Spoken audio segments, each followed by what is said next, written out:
Hi, friends. I'm here with Red Ruminations, and I'm the host talking with famous people, host Eric, and we're going to talk politics today. I am very interested in having a political conversation with this individual because, primarily, most of the time, I think he makes good, sound political arguments. I may not always agree with him, and there's certain things where definitely don't agree with him, but I'm a big believer in the marketplace of ideas, and I think by and large, you're contributing fairly to the marketplace of ideas. And that's very important, I think, for people to understand that that's the criteria to be met. And beyond that, somebody might disagree with you or whatever, but if they're contributing fairly to the marketplace of ideas, they need to be included in it. So, anyway, and besides, a lot of areas you and I agree, and then some areas you and I starkly disagree, and so that makes it an interesting conversation as well, just as a general sort of preface here. But the topic today that we're discussing is democracy promotion. The United States, I think we can both agree, has engaged in a pattern of behaviors that it at least calls democracy promotion behaviors. Do you agree with that? Well, I do agree with that. I think that one of the problems with liberal democracy as a kind of concept is that it purports to be the same thing as classical republicanism. Because you think, okay, you have a republic that's democratic, then you have liberalism that is kind of the same as constitutional restrictions on what the state can do. But rather, this idea of liberal democracy has become a kind of transmogrification of classical republicanism to the effect of basically justifying whatever the state decides to do. So every time the state engages in foreign wars or it engages in mass social engineering, the answer is always, well, that's what the people want. You can't contend with the will of the people, so it becomes a kind of writ of power. Well, I think the argument against that you're making there is made a little bit more subtly than that. It's that the people's remedy is to vote those people out of office. That's an adequate remedy, and somehow for injustice is as long as the voters can have open and fair elections, that they can control what happens, and that's the best we can do, or something. So, but that's sort of like the principle of democracy as it plays out in the United States, I guess, and the justifications for a lot of bullshit, which is, due process of law, basically. Well, with due process of law, everything's okay. I disagree with that, but specifically when we're talking about democracy promotion in the Middle East or someplace else, the Far East or wherever, the United States has a history of attempting it since World War II that has had as its explicit enemy either communism or extremism or Islam, terrorism, whatever kind of stuff. I mean, not Islam specifically. That's not what they say anyway, the government. So, I guess, you're trying to say the first question is whether or not democracy, as we understand it, is itself good, right? Did I drop Could you out there? repeat that? Your connection broke out for a I'm second. saying, I guess the first question you're saying is, but we need to question whether democracy itself, as we understand it currently, is a good thing before we can understand whether promoting it is a good thing. Yes? Yeah, that's basically it. And this is exacerbated by the fact that both the detractors from democracy on the fringes often overlook the benefits of democracy, and they're able to do so because they have this straw man of democracy, which is the democracy of the progressive establishment and neoconservative establishment. So they have this boogeyman, and the establishment is more than willing to basically entertain the straw man because they are the straw man. Right, so both the advocates of democracy and the detractors are kind of working with this very specific definition of democracy, and I think it's necessary to contend with both the advocates and the detractors. Okay, well, I agree that there's a lack of definitional clarity about the matter, but I would say that in general, we can all agree that the political system of the United States is preferable to that of North Korea if you're a regular citizen, for sure, right? So there is to a certain extent, the problem is that people see it as a difference of nature rather than of degree, whereas I see it as a range of statism of varying degrees of appropriateness. and that Kim Jong Un is just maximal statism, and that's what we have to we have to be very careful about statism and when and where it's appropriate to apply. But regardless of that, I think most people would agree that someplace like North Korea would be better off if they had even a very bastardized form of democracy over what they currently have. Would you agree? Well, I do agree with that, and I think that that's a very important point to make, because I think very often people get far too comfortable with the societies that they live in, right? The idea that the grass is always greener on the other side is basically true in this case, that you'll always be able to find problems with your life, and so people will always be imagining, well, there has to be something better, so they'll imagine that they would prefer to live in some kind of pre-democratic society. On the other hand, though, I will say that to a certain extent, that democracy as an intellectual concept has exacerbated the problem of statism in non-democratic societies. So in other words, all of the most violent, repressive totalitarian regimes will always claim to be one form of democracy or another, right? There'll always be a people's republic, or it will be the will of the people. And I think that this is really a carryover from one of the more authoritarian aspects of democracy, which is that the people identify with the state. So they're less likely to try to overthrow it. They're less likely to oppose its underlying tenets, because they basically see it as an extension of themselves. Communism in this sense, and totalitarianism in general, because even Hitler at certain times referred to himself as some kind of Democrat. Basically, socialist totalitarianism is always feeding off of some of the conceptual problems with democracy, that it feeds off of the ability to make the people identify with the state.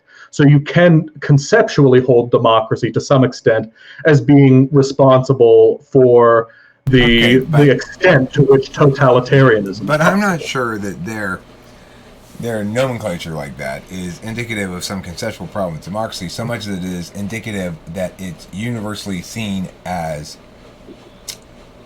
better to represent the will of the people than it is to not represent the will of the people. Now, whether or not that ought to be seen universally as a good thing, I don't know, but I don't think it's a problem implicit with democracy. I think it's authoritarianism co-opting the language of democracy in order to give itself legitimacy that it doesn't deserve.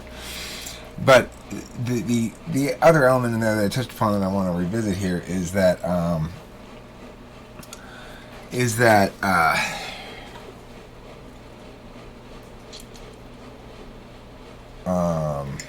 I lost my train of thought. I don't know where I was going with that. But okay, so then let's segue into the actual policy decisions the United States has made. There's been varying degrees of interventionism by the United States, ranging from troops on the ground to military aid to humanitarian aid to participation in UN incursions to tariffs and trade war shit like Trump's doing, to all kinds of stuff that wherein the United States is attempting to apply pressure, leverage, or other mechanisms to attain the cooperation of other countries in moving towards a more democratic regime. Do you think any of that is wise, or if any of it is particularly unwise, more so than the rest of it? Well, I am generally opposed to American imperialism. I think it's generally a force of destruction and destabilization. And with respect to the tariff question, I think that that's a little bit more complicated, because you can use tariffs for different things. You can use tariffs on the one hand to actually build up industry, which I think is a problem, because that basically shores up a false industrial infrastructure. This is what was done in the 19th century in the United States, and it had very destructive consequences, herding the farmers off of their agrarian lifestyles and into big cities. However, I do believe that there was a legitimate use of tariffs, as outlined by James Madison, that could be used to the effect of, say, retaliating against other nations' attempt to impose tariffs. And so the question of whether I support Trump's efforts to impose tariffs, I think really comes down to the question of, is he punching back, or is he continuing the kind of Henry Clay Abraham Lincoln tradition of using tariffs to build a certain vision. If he's doing that, I'm opposed to it. If he's doing it to retaliate against other protectionist nations, then I'm all for that, because it basically tariffs become a kind of tool of free trade. A second point I want to make on this is that this is very much something in keeping with democracy. After the Glorious Revolution in England, which is basically when parliamentarianism rose, the rate of tariffs rose exponentially. England had not really known tariffs before that. Love them or hate them, they're very hand in glove with democratic populist mindsets. And I want to stress, I'm not saying that the United States should unilaterally disavow the use of tariffs, that it's always bad to use them. And I agree basically with your position on it, which is, in instances where another country is unfairly gaming the marketplace with basically taxes designed to be protectionist, then it makes sense for the U.S. to work towards having those tariffs eliminated, which may include a period of time where we increase tariffs ourselves in order to apply leverage to get those tariffs removed and have it back to a free marketplace. And I have no problem with trade agreements too, in which case you go, okay, well look, we do have a huge advantage here, so we'll agree to this small tariff, and we won't have a tariff on your shit, and we'll still have an advantage, and it's good enough for us. I'm okay with good enough deals like that. But I think that what I mean by the use of tariffs to promote democracy is not so much tariffs as things that are designed to be sanctions, some of which are economic tools that look like tariffs, basically, and or bans on importing from this country this stuff, like you can't buy any of this kind of oil because of or whatever, like that kind of stuff. That kind of stuff is pretty common, and I don't think it ever does any good at all, personally. Like, why are we sanctioning North Korea? Why are we sanctioning Iran? Has it made them behave better? According to our understanding of what behaving better looks like? What do you think? Well, I think that I agree with your position. By and large, I'm against tariffs for the purpose of influencing the internal affairs of other nations. I think that the obvious danger in this is that it's part of the same project of attacking other countries and sanctioning other countries, and then allowing their antagonized citizenry to then immigrate to Western nations. It basically seems to be a fairly obvious strategy, and it kind of has three stages. And I realize this sounds a little bit conspiratorial, but I'd say it's basically like this. You agitate other nations and establish a certain degree of power over them. Then you invite the citizens that you've attacked into your host nation. Then, when that creates inevitable conflict, you have an excuse to ramp up security and to basically have not only more state overreach in your country, but in addition to the impositions that you have already made on other countries. So it's this idea of a kind of warfare migration state. I think it's not entirely implausible that it plays out like that. I don't believe that it was preconceived with that intent in mind.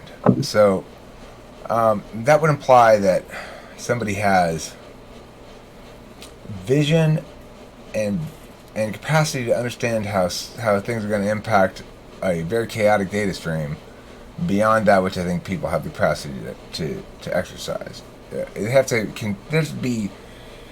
just doesn't seem to make a lot of sense to me that it would be planned out like that. Now, there may have been some group who took some sort of action with that express goal, and that action may have worked, and the express goal may have happened. But the notion that they actually were pulling the strings in some way that caused that express goal to happen, strains credibility to me. Too many different actions and too chaotic a dynamic system, and I just don't buy it. That it could be planned out like that and have it work out like that. Well, I think that something that may be missing from that is I agree with you that may not be the case. That may or may not be how it's played out.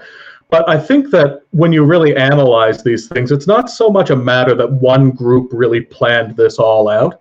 It's more that certain groups of people have like interests that play out on a kind of step-by-step basis. So in other words, if there are people who say profit from in terms of their position of power in governments by having conflicts to deal with, then they are going to be more partial to migration. People who are more partial to migration are also going to be more partial to creating the circumstances in which migration takes place. But hold on. I think the first is true, and I think the second is true, but the first is not. That those people are more partial to creating conflict elsewhere, because perhaps there are arms manufacturers, security firms, private security firms like Blackwater, shit like that. U.S. corporations that make a lot of money when we go to war someplace and doing shit like that. So, okay, that's conceivable that those parties have a vested interest in creating conflict outside the country. They might even have a vested interest in creating conflict within the country. However, since they live here, if they actually believed that, in general, those same people we're talking about, it seems to me, are likely to vote Republican and vote against immigration. Doesn't it seem to you? Well, what I would say about that is that I'm not entirely convinced that the Republican Party has a very good record of being counter-migration. I think that they're basically a pretend opposition. The way I look at it is that the Democrats pretend to be anti-war, the Republicans pretend to be anti-immigration, but they're both pro-immigration and both pro-war. I mean, you see this with someone like Jeb Bush, Mitt Romney, Hillary Clinton, Barack Obama. All Democrats are pro-war in practice, and all Republicans, except for Trump, are basically pro-immigration. So I think that this is basically a facade. I mean, I'm not pro-immigration, but I'm not generally opposed to immigration. I will agree with you that I'm opposed to taking in refugees from war-torn areas, in general, because, they've internalized a culture that obviously wasn't working very well. So I'm with you on that. But as a general rule, I would like to see there be a tightening of the borders such that we actually meaningfully control the flow of immigration. Now, it doesn't necessarily mean build a big fucking wall, but it might. I mean, it's a simple enough solution. It's not like Trump's fundamentally wrong about the idea. He's just really wrong in how he's presenting it. If you do build a big wall down there and you can meaningfully control the immigration flow, then you can set the terms of immigration and actually expect them to be adhered to. In the current status quo, we've got very loose controls over the borders and we've got a lot of illegal immigration. So the thing is, I, probably in contrast to you, would like to see a general amnesty for those illegal immigrants currently here and a general prevention of any further illegal immigrations, but an actual prevention of them. And the reason is because once people get here and they've been here for a little while and they start getting integrated into their communities, they become Americans in practice, if not in principle.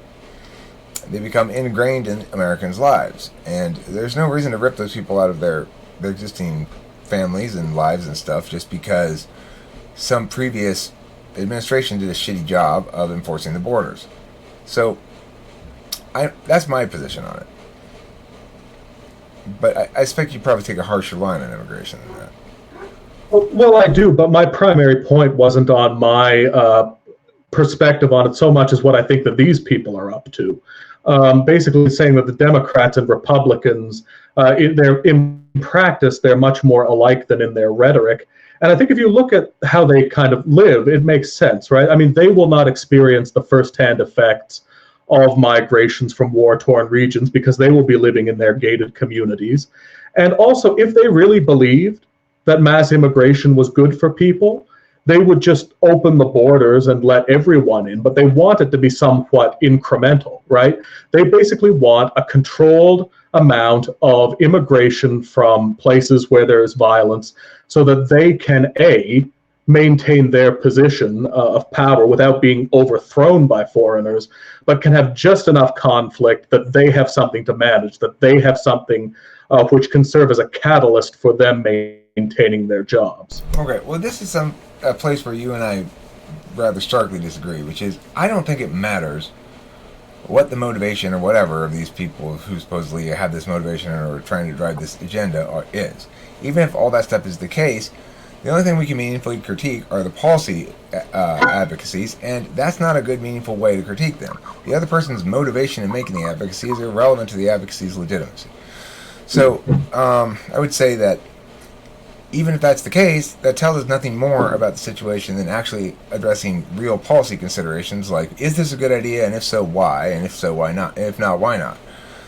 So it's like we've kind of found ourselves moving to immigration, but I want to get back to the intervention, regardless of what it's motivated by, actually by some person behind the scenes. Whether or not it is motivated by that or not is an open question.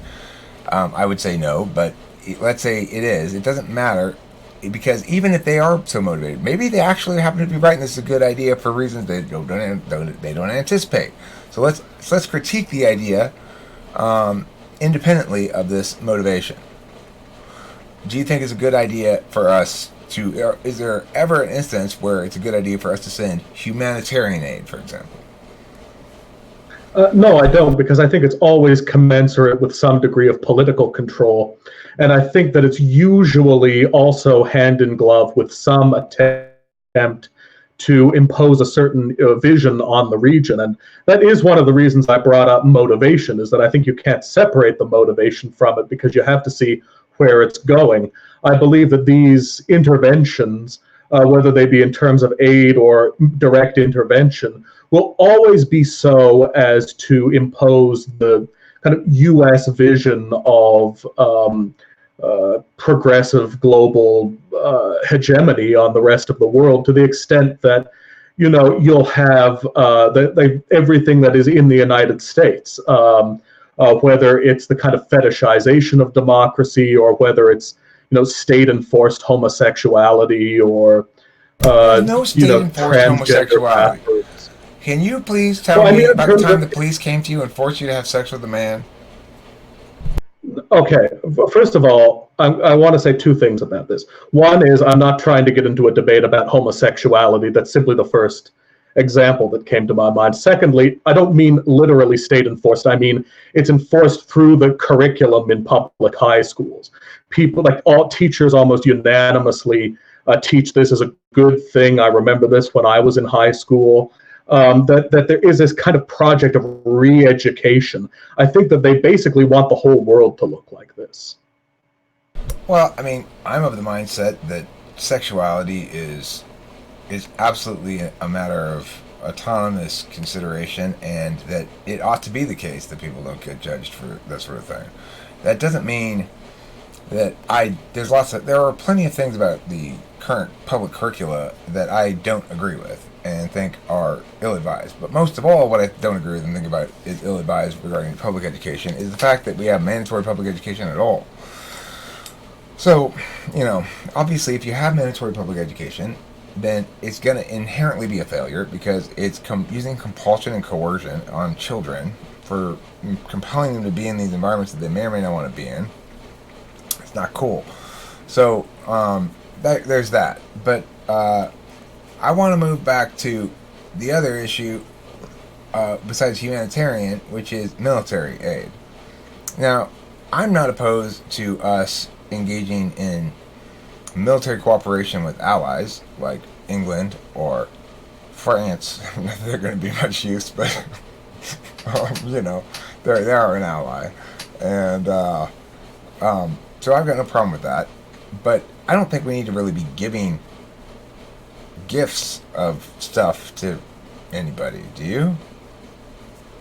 No, I don't. I think that giving gifts is basically like, okay, for example, the U.S. gives a fair amount of money to the state of Israel in the name of military defense. Now, has that done any good? Years. Yeah. Then has that done any good to stabilize the area? I'd say it's served to further agitate the tensions between the Palestinians and the Israelis, and that's basically what I'm saying. They want, okay, I don't want to backtrack too much into the motivations behind it, but what I will say is that they want a world that conforms to a certain image, and that requires a certain amount of conflict and intervention. That's what I'll say. Okay. And okay, to stay on the immediate question, right? yes, it's led to conflict. As a policy, it's led to conflict. It's led to loss of treasure, life, etc. It has not made the Middle East a more pleasant place. Okay, but my point about the Israel thing primarily is it has made the Arabs in the area dislike the U.S. more, because it's like it's whoever hates Israel is with us, and whoever likes Israel is die heathens. So it has turned Muslim sentiment against the United States somewhat. But I don't think it's made any difference in terms of the military stuff. Israel is already able to kick ass by itself. They don't need our help. Like, who needed our help? Ukraine. Now, there's an instance where if I were president, I might have to do something about that. Ukraine was a Western democracy that was flourishing in a former Eastern, as it transitioned from a former Eastern Bloc country. They had nuclear weapons. We said, give them to us. Don't worry about it. If Russia ever attacks you, we'll come in there and save your ass. And we did nothing about it. And it's bullshit, So I don't know about that one. What do you think about Ukraine? Well, I don't know much about that particular history of the Ukraine. I do know that I was very much against the kind of U.S. presumptuousness towards the Ukraine when it came to the subject of the secession of the Crimea. I definitely was on Russia's side in that particular you conflict, but I don't know if that's what you have in Putin's annexation of Crimea. You can't be serious. Well, there were actual ethnic differences between. No, I am serious, and one of the reasons I'm serious is because the U.S. Reacted so strongly to the Crimea leaving. But you have to understand that the Crimea, it's a situation where you had the U.S. involved in the Ukraine. You also had Russia involved in the Ukraine. Both sides had agents in the Ukraine, and basically they were both wanting to pull it in different directions. But there was still a moment of secession of the Crimea from the Ukraine, and that was based on actual differences in identity between the people in the Crimea and the rest of the Ukraine. I think as soon as you have people like the U.S., like Samantha Power and people like that, just saying that how dare the Crimeans, how dare they go against the U.S. Just let me finish this point.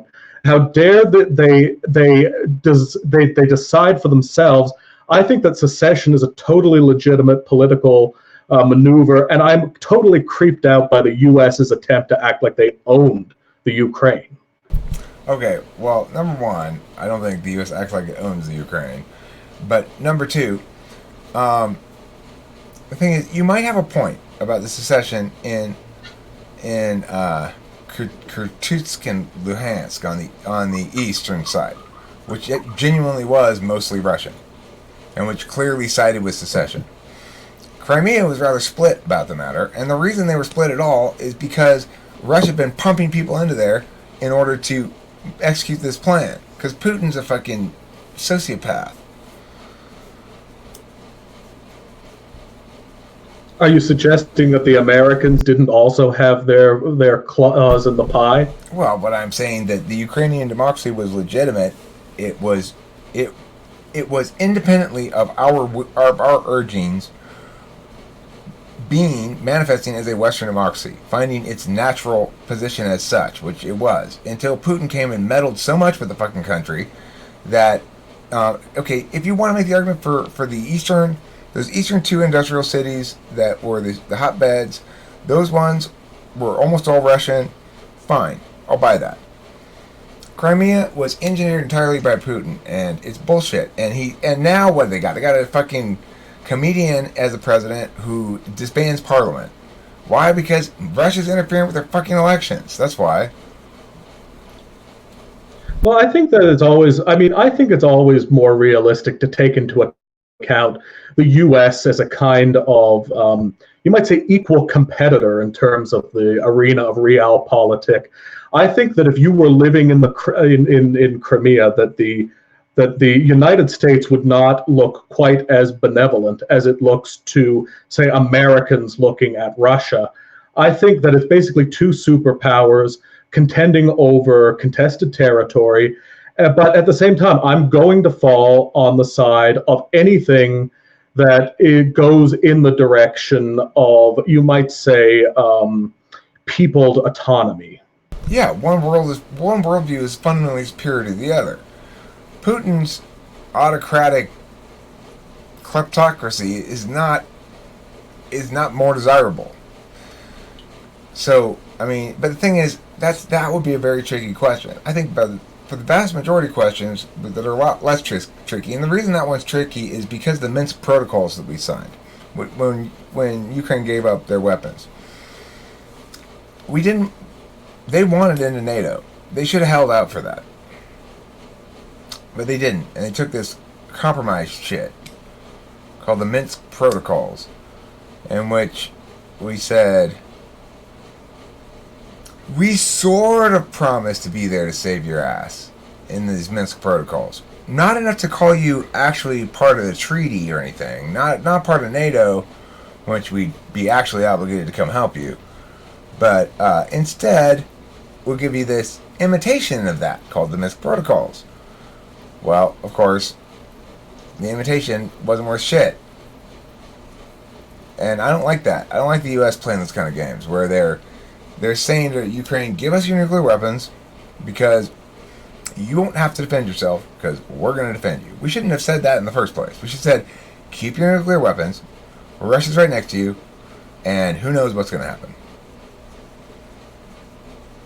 I agree with that. We can find agreement on that point. I think that, generally speaking, involvement that in the protection of a weaker foreign power by a stronger foreign power is usually a pretext to some sort of conflict. Like, for example, Winston Churchill's kind of last-minute arrangement with the Polish, which, well, we know how that ended. And I would say that conflict, this is basically a precondition of conflict, is you sign a treaty with a weaker power, wait till they get confronted by a stronger power, then they're in.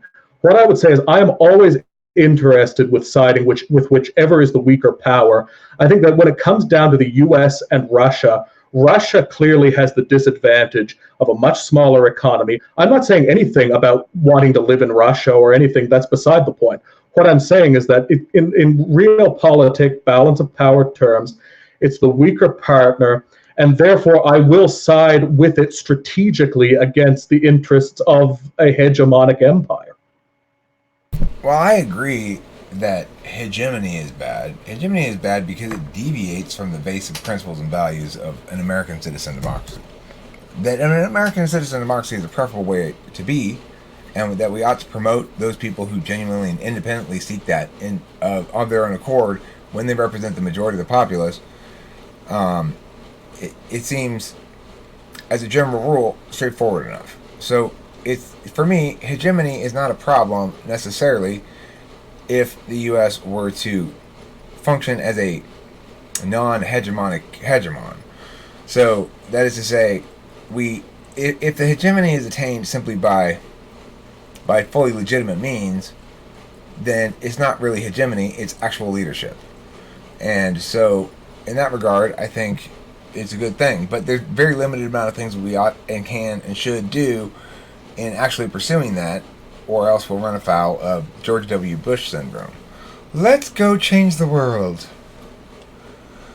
Let's change it one fighter plane at a time. We're going to just bomb the shit out of these people, and they're going to love us for it. They are going to love us. When we get there, we're going to be celebrated like liberators. You killed my parents! Liberator! Well, that's the story of the 20th century. I mean, it goes back to at least Woodrow Wilson, probably before that. I mean, basically, I think that symptoms of this idea of, you might say, progressive interventionism and nation building, this has been around since at least the French Revolution. It's something that goes back to French Jacobinism. In the U.S., it was briefly introduced in the Mexican War, like the idea that the U.S. invasion of Mexico would be a kind of civilizing endeavor. but it really picked up with Abraham Lincoln and the idea of the kind of like the New England puritanical, like the battle hymn of the Republic. And then by the time Woodrow Wilson comes along, it's clearly locked into place. So it's nothing new. It basically is the story of the American empire, is this puritanical moralizing.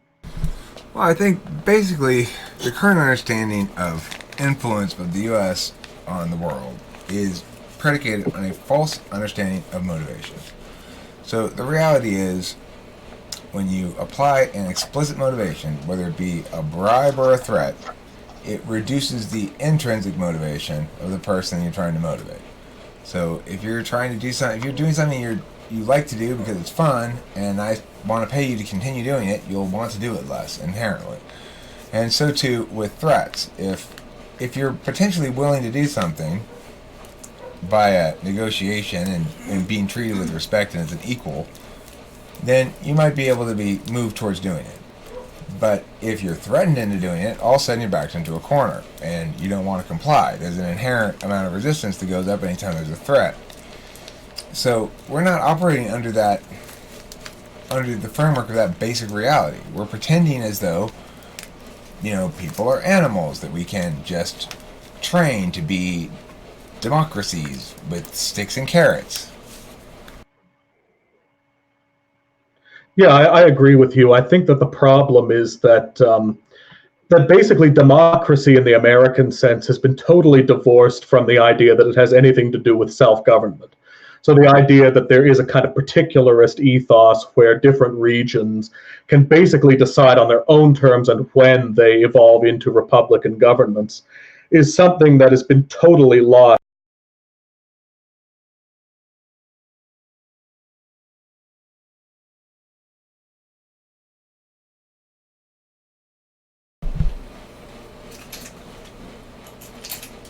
Right. That kind of Jeffersonian idea, I think, has been basically totally exercised from the American consciousness, and I think that's basically led to basically it's been replaced by this idea of expansiveness.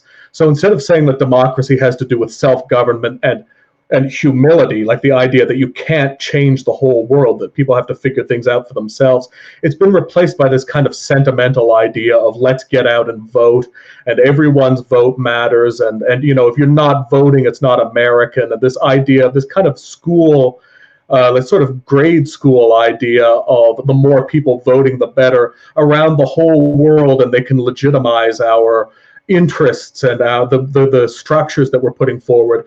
I think it's a really underhanded development in the meaning of the terminology. Well, by and large, I agree with what you said there entirely, that the roots of democracy, real democracy, meaningfully good democracy, the roots of it are that which is not prohibited is permitted, and prohibition should link to something objective, like rights violation or something, and that by and large people ought to do as they please. And the best way that the group can live is by empowering the individuals to each make their own groups and live their own lives and have their own families and stuff like that. And the empowering of the people to do that simply means not getting in the way. It's like you don't need to do anything to have people do that. That's what they naturally do. They form their own groups and they make their own associations and make their own economic engagements with other people and do all that kind of shit. So it's just a matter of not being so arrogant as to assume that those people who've been empowered as representatives have even remotely clear enough, or clearer than the average person, or clearer than you, or even not totally muddied vision about what we ought to do. In reality, those individuals are no more correct or clear-cut in their choice making than the average person. And we don't typically elect people who do demonstrate the capacity to make good decisions in that capacity. So it does make you question the mechanisms of democracy in that fashion. Well, I just came from a hangout called something called the Luke Ford Show, and I was talking about something that very closely relates to this, which is that basically the whole meaning of American democracy changed with Abraham Lincoln, because he redefined it as a kind of Lockean Jacobin concept, where it's about basically this kind of national or even international vision of universal rights, as opposed to the earlier vision of the American Revolution as this kind of secession of English states who went on to govern themselves. And then later on, the neoconservatives, namely the West Coast Straussian Harry Jaffa, basically totally legitimized the Lincolnian interpretation of the American Revolution in the consciousness of the conservative movement. And basically, our view of the American Revolution has been changed from one of voluntary secession to one of a kind of Lockean revolution.